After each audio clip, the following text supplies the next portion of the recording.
Welcome all of you in our lecture number 2 on lesson number 4 determinant and matrices. In previous lecture we have learned definition and expansion of determinant. आज के lecture में हम next concept देखने वाले हैं. Next concept is applications of determinant. Cramer's rule. Cramer's rule हमें 10th standard में भी था. हमने 2/2 के एग्जांपल में कैसे क्रैमर्स रूल यूज करते हैं, क्रैमर्स रूल फॉर 2 वेरिएबल में देखा था.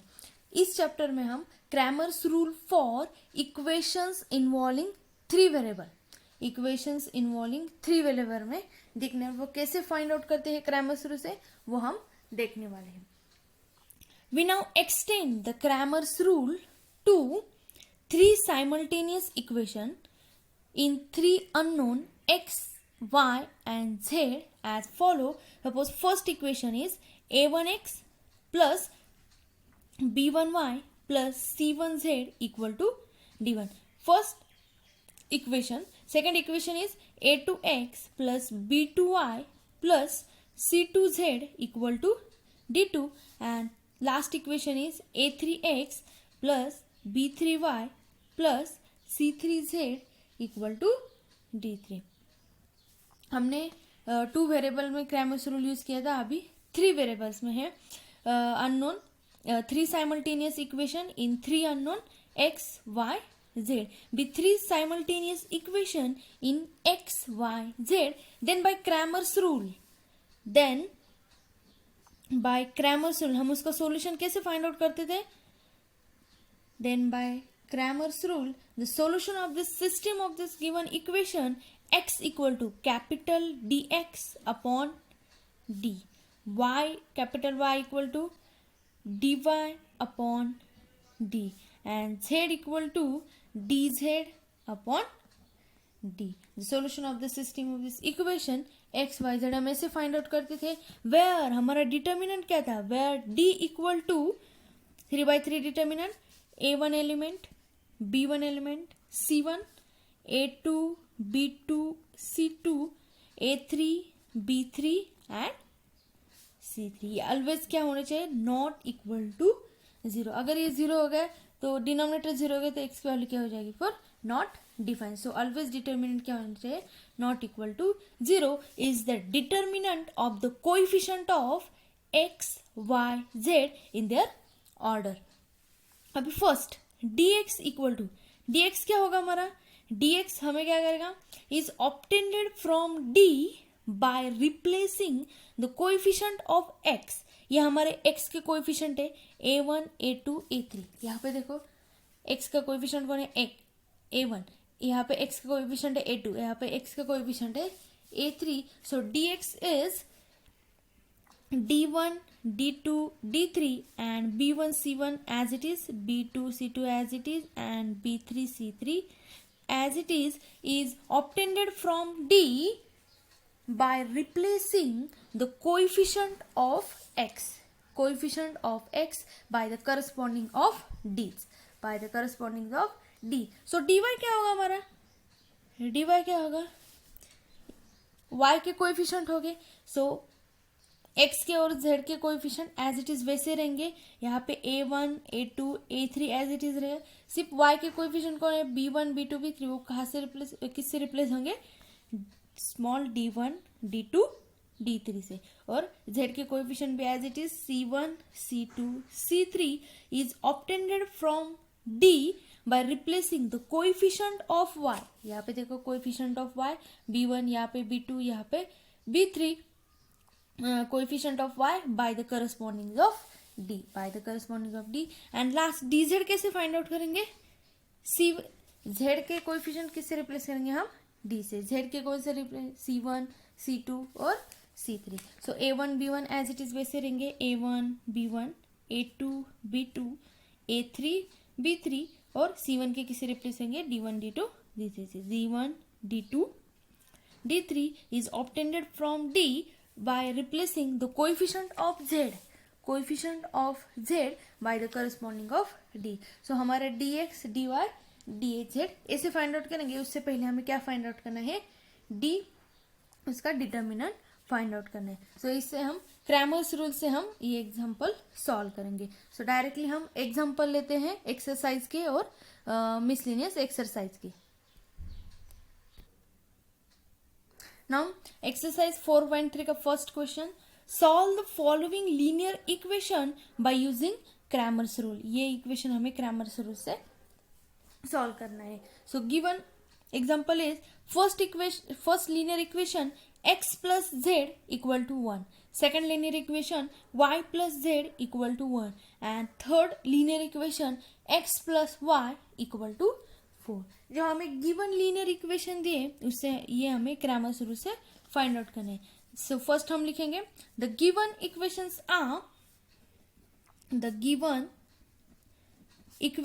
आर. सो हमारा फर्स्ट इक्वेशन क्या था, x plus Z equal to 1. Observe किया तो क्या पता चलता है कि यहाँ पे y की टर्म अब्सेंट है. तो अगर यहाँ पे y की टर्म अब्सेंट तो ऑफकोर्सली क्या है, 0 है. सो हम उसको स्टैंडर्ड इक्वेशन फॉर्म में लिखते हैं x प्लस 0y. बिकॉज यहाँ पे y की टर्म अब्सेंट है तो वो 0 हो जाएगा. 0y plus Z equal to 1. Second equation क्या था, y plus Z equal to 1. Second equation में कौन से टर्म अब्सेंट है, x की टर्म अब्सेंट है तो ऑफकोर्सली क्या होगी, 0 होगी. So 0x plus y plus Z equal to 1. ये हमारा स्टैंडर्ड फॉर्म है लीनियर इक्वेशन का. और थर्ड इक्वेशन क्या है, x plus y equal to 4. यहाँ पे कौन सी टर्म अब्सेंट है, z की. सो यहाँ पे क्या होगा, x plus y plus 0z equal to 4. हमने क्या किया, सिर्फ स्टैंडर्ड लीनियर फॉर्म में इसको लिख लिया. अभी फर्स्ट क्या फाइंड आउट करना है हमें, डिटर्मिनेंट. डिटर्मिनेंट क्या होना चाहिए, always not equal to 0. So determinant find कर किसके कोएफिशिएंट लिखते हैं, x y z के. सो डिटर्मिनेंट यहाँ पे x का कोएफिशिएंट कौन है, अगर कोई नहीं होता तो उससे किससे मल्टीप्लाई करते हैं, 1 से. सो x का कोएफिशिएंट है 1, y का कोएफिशिएंट क्या है 0, z का 1. नेक्स्ट यहाँ पे x का कोएफिशिएंट 0, y का 1, z का 1. यहाँ पे x का कोएफिशिएंट 1 1 और z का 0. सो ये डिटर्मिनेंट सॉल्व करके हमें इसकी वैल्यू फाइंड आउट करनी है. सो ये 3/3 का है.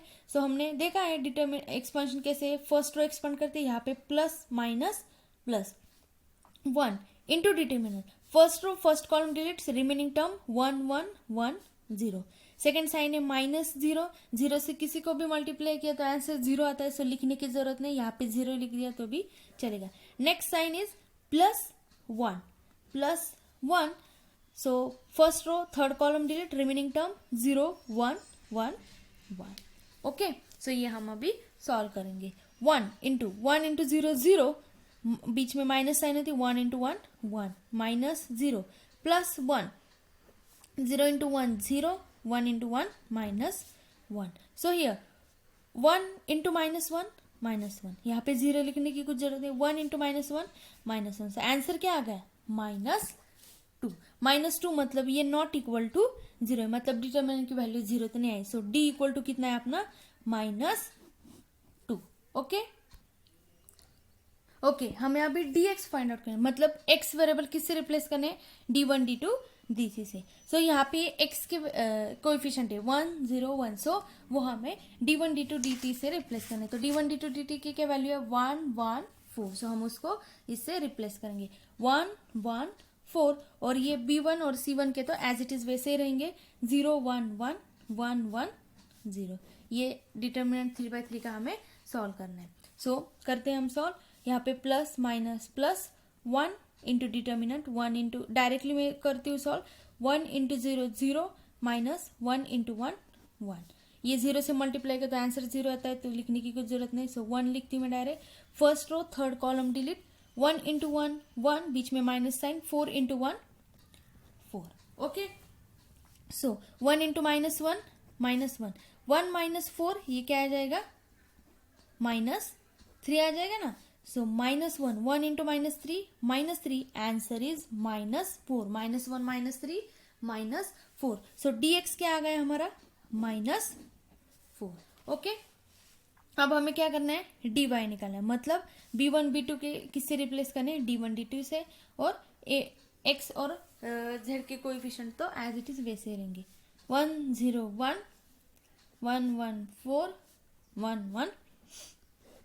0. ओके, ये करेंगे हम solve. 1 into 0 0 minus 4 into 1 4.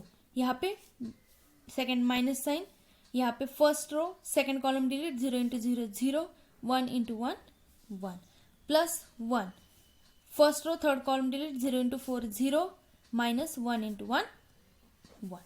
Okay, अभी देखो 1 minus 4, 1 into minus 4 minus 4, minus 1 into minus 1 plus 1, 1 into minus 1 minus 1, plus 1 minus 1 will be cancelled and the answer is remaining minus 4. So dy कितना आ गया अपना minus 4. अब next dz find out करना है. dz करने के लिए हम क्या करेंगे, c1 c2 c3 कहाँ से रिप्लेस करेंगे, d1 d2 d3 से. वैसे मैंने लिख लिया. अभी ये सिर्फ सॉल्व करना है. 1 यहाँ पे plus minus 1 plus 1, first row first column delete. 1 into 4 4, 1 into 1 1. Second 0 है तो 0 से किसी के मल्टीप्लाई करते हैं आंसर 0. डायरेक्टली थर्ड लेते हो, यहाँ पे क्या होता है plus 1. First row third column delete. So 0 into 1 0 minus 1 into 1 1. Okay, so 1 4 minus 1 3 plus 1 और 0 माइनस 1 क्या होता है माइनस 1. सो यहाँ पे 1 इंटू 3 3, 1 इंटू 1 माइनस 1. सो 3 माइनस 1 आंसर कितना आया 2. सो dz की वैल्यू कितनी है 2 है. चलो अभी हमारे पास डिटर्मिनेंट आ गया, dx dy dz भी आ गए. हमें क्रैमर्स रूल से वो उसका सोल्यूशन फाइंड आउट करना है. बाय क्रैमर्स रूल x कैसे निकालते हैं, dx अपॉन d. हमारा dx कितना है, ds आया माइनस 4 और डिटर्मिनेंट की वैल्यू कितनी थी minus 2. Minus minus will be plus and 2 1s 2 2s are 4. So answer is plus 2. So x की वैल्यू कितनी आ गई प्लस 2. अभी नेक्स्ट y की क्या फॉर्मूला है, dy अपॉन d. सो dy कितना है, हमारा dy आता है माइनस 4 और डिटर्मिनेंट की वैल्यू भी कितनी है minus 2. Here again minus minus will be plus. 2 1 is 2 and 2 2s are 4. So answer is 2. So y की वैल्यू कितनी है 2 है. और हमें क्या फाइंड आउट करना है अभी लास्ट में, z का क्या डेफिनेशन है, dz अपॉन d. dz कितना है अभी हमने फाइंड आउट किया था प्लस 2 आया था. Plus 2 upon minus 2. Here 2 1s are 2 and sign is minus. So answer is minus 1. So z की वैल्यू कितनी आ गई माइनस 1. हमें यही फाइंड आउट करने देना x y z. सो x हमारा आ गया 2, y की वैल्यू आ गई 2 और z की वैल्यू कितनी आ गई माइनस 1. अभी देखो हमारे जो एक्स वाई जेड आ गए, लेकिन ये हमारे एक्स वाई जेड वो राइट है या रॉन्ग है, ये कैसे चेक करेंगे. हमारा जो गिवन लीनियर इक्वेशन था, हमें क्या दिया गया था, सपोज 3 लीनियर इक्वेशन थे, x plus Z equal to 1, y plus Z equal to 1 and x plus y equal to 4. यहाँ पे डाल के LHS side equal to RHS side आ गई तो हमारे जो एक्स वाई जेड है वो राइट है. मैं किसी भी इक्वेशन में डाल दे, एक भी इक्वेशन सेटिस्फाई कर ले तो हमारा आंसर राइट है. सपोज मैं सेकंड में डालती हूँ, सेकंड क्या था, y plus Z equal to 1 answer आना चाहिए. y कितना है 2 और z कितना है माइनस 1. आंसर कितना आया 1. So here LHS side equal to RHS side है. सो हमारे जो एक्स वाई जेड है वो राइट है 2 2 minus 1. Now the next example is the sum of 3 number is 15 if the second number is subtracted from the sum of first and third number, then we get 5. When the third number is subtracted from the sum of twice the first number and the second number, we get 4. Find the 3 number. अभी देखो ये हमारा word problem है. इससे हमें क्या करना है, इस प्रॉब्लम से हमें 3 लीनियर इक्वेशन बनाना है. यहाँ पे जो कंडीशंस दिए इससे हमें 3 लीनियर इक्वेशन बनाना है. उसके बाद वो solve by using Cramer's rule solve करके हमें वो 3 नंबर्स फाइंड आउट करने हैं. ओके, सो कंडीशंस क्या दिए वो अच्छे से देखना है और हमें वो कंडीशन से 3 लीनियर इक्वेशन देखने हैं. अभी देखो फाइंड द 3 नंबर बोला है, हमें फर्स्ट वो 3 नंबर डिसाइड करने पड़ेंगे. लेट द 3 नंबर्स बी, यहाँ पे देखो मैंने लिखा है let the three numbers be, suppose X Y Z है, वो हमारे थ्री नंबर्स कौन से है, एक्स वाई जेड। अभी then from the given condition, हमें जो वर्ड प्रॉब्लम में कंडीशन दी है उससे हम लीनियर इक्वेशन तैयार करेंगे। सो हमें फर्स्ट कंडीशन क्या दी, the sum of three number is 15, मतलब तीनों नंबर की एडिशन कितनी है, 15 है। सो हमारा फर्स्ट इक्वेशन बन गया लीनियर, वो क्या है, x plus Y plus Z equal to 15 हो गया हमारा फर्स्ट इक्वेशन, बिकॉज कंडीशन भी दी है कि the sum of three numbers is 15, वो थ्री नंबर हमने तो ले लिया x y z। अभी सेकेंड कंडीशन क्या दी गई है, if the second number, second number कौन सा है, y, फर्स्ट नंबर है x और थर्ड नंबर है z। If the second number is subtracted from the sum of first and third number then we get 5 is if the second number मतलब कौन सा, y, okay, second number is subtracted from the sum of first and third, यहाँ पे देखो sum of first and third मतलब x plus Z, then we get what, 5। इसको हम सीधा कैसे लिख सकते हैं, x पॉजिटिव है, उसके बाद माइनस, उसके बाद प्लस जेड इक्वल टू 5, ये हमारा क्या होगा, सेकेंड लीनियर इक्वेशन हो गया। अभी थर्ड कंडीशन क्या है, यहाँ पे देखो, ओके, थर्ड कंडीशन दी है when the third number is subtracted from what, the sum of twice the first, मतलब x को किससे मल्टीप्लाई करना है, 2 से, because sum of the twice of first number को है x को, and the second number plus y is what, when the third number is subtracted from the sum of twice of the first number and the second number is equal, then we get what, equal to 4। so हमारे 3 linear equation तो बन गए। अभी हमें क्या करना है, Cramer's rule से 3 नंबर्स निकालने हैं x, y और z। सो फर्स्ट क्या फाइंड आउट करना है, determinant d, determinant x y z के कोएफिशिएंट मैंने लिख लिए, 1 1 1, यहाँ पे 1 माइनस 1 1, यहाँ पे 2 1 माइनस 1, यहाँ पे अभी ये सॉल्व करना है, ये 3/3 का है, plus minus plus, so 1 in determinant first row first column delete, -1 into -1 plus 1, बीच में माइनस साइन, 1 इंटू 1 1, बीच में माइनस साइन होता है -1, first row second column delete, 1 into -1 minus 2 into 1 2, and the last is plus 1, first row third column delete, 1 into 1 1, minus will be plus, 2 into -1 का ये minus और ये माइनस प्लस हो गया, 2 into 1 2, ओके, सिर्फ हमें ये सॉल्व करना है। अभी क्या आ जाएगा फिर, 1 minus 1 0, 0 into something is always 0, so here -1 और -2 -3 into -1 plus 3, because minus will be plus, 2 plus 1 3 into 1 3, so 3 plus 3 is equal to what, 6, और ये नॉट इक्वल टू 0 है, सो डिटर्मिनेंट हमारा नॉन जीरो आ गया। अभी dx dy और dz find out करेंगे।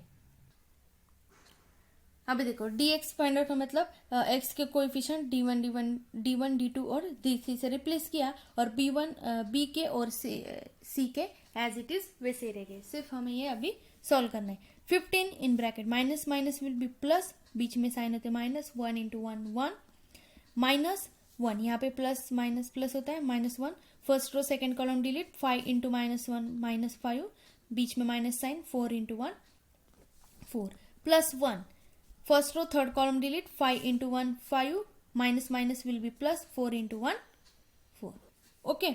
सो 15, 1 minus 1 0, 0 into 15 0, -5 -4 -9, minus will be plus, 1 into 9 9, okay. यहाँ पे 5 plus 4 9 into 1 plus 9, और 9 plus 9 कितना हो गया, 18, तो dx की वैल्यू कितनी आ गई, 18। सो हमें नेक्स्ट क्या फाइंड आउट करना है, dy। अभी dy फाइंड आउट करने के लिए b1 b2 b3 से किससे रिप्लेस किया, d1 d2 d3 से, और a1 a के और c के एज इट इज कोएफिशिएंट वैसे ही रह गए। अभी ये सॉल्व करना है, plus minus plus 1 in bracket, 5 into first row first column delete, ये होगा रिमेनिंग, 5 इंटू -1 -7, बीच में माइनस साइन, 4 इंटू 1 4, बीच में -15 होता है, first row second column delete, 1 into -1, 2 into 1 -2 plus 1. So first row third column delete, 1 into 4 4 -2 into 5 10. Okay, ये solve करना है. -5 -4 -9 -9 into 1 -9 -1 -2 -3 -3 into -15 plus 45. 10 minus 4 minus 10 -6 और -6 into 1 -6. अभी ये देखो -9 और -6 कितना होगा, -15 और 45 -15 कितना हो गया फिर 30. ओके, सो dy की वैल्यू कितनी आ गई 30. अभी लास्ट फाइंड आउट करना है dz मतलब c1 c2 ct कहाँ से रिप्लेस करना है, d1 d2 और dt से, और ये सॉल्व करना है. 1 into -1 into 4 -4 1 into 5 -5 -1 first row second column delete, 4 into 1 4 -2 into 5 10 plus 15 in bracket first row third column delete, so 1 into 1 1 minus will be plus and 2 into 1 2 -5 -4 -9 into 1 -9 4 -10 -6 into -1 plus 6, or here 1 plus 2 3 or 15 into 3 plus 45. So यहाँ पे देखो 45 plus 6 31 और 31 minus 9 कितना आ गया फिर, sorry 45 plus 6 is 51 and 51 minus 9 कितना आया फिर plus 42. सो dz की वैल्यू कितनी आई plus 42.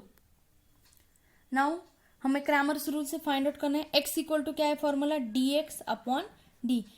dx कितना है हमारा 18 आ गया था 18, और डिटरमिनेंट की वैल्यू कितनी है 3. सो 16 3 जा 18, सो x की वैल्यू कितनी है 3. सो फर्स्ट नंबर आ गया हमारा 3. सेकेंड नंबर मतलब y फाइंड आउट करना है, dy अपॉन d. dy कितना आ गया था आंसर 30 अपॉन 6 मतलब 6 5 जा 30. सो सेकेंड नंबर क्या आ गया हमारा 5. और लास्ट क्या था z, third number find out करना है, dz अपॉन d. dz कितना आ गया 42 अपॉन 6 एंड 6 7 जा 42. So third number is 7. सो हमारे 3 नंबर्स आ गए जो हमने कंसिडर किए थे x y z. x आ गया 3, y आ गया सेकेंड और z आ गया 7. तो ये राइट या रॉन्ग हम चेक करते हैं, फर्स्ट इक्वेशन में डालते x plus Y plus z equal to कितना आंसर है 15. अभी चेक करते हैं 15 आता है कि नहीं. x की वैल्यू 3 है, y की वैल्यू 5 है और z की वैल्यू 8 है, और मतलब 5 प्लस 3 8 प्लस 7 इक्वल टू 15. सो हमारे जो 3 नंबर से 3 5 7 ये राइट है. इसी तरह से बाकी के जो बचे हुए एक्सरसाइज के बाय यूजिंग क्रैमर्स रूल और जो मिसलिनियस एक्सरसाइज 4A है उसमें भी बहुत सारे एग्जांपल है. Solve the following linear equation using Cramer's rule, वो आपको घर पे ही ट्राई करने हैं. सिंपल है, सिर्फ ये इक्वेशन फॉर्मूला यूज करके हम इसका सॉल्यूशन निकाल सकते हैं. नेक्स्ट लेक्चर में हम मैट्रिसेस स्टार्ट करने वाले हैं. ओके, आज के लिए बस इतना है. Thank you.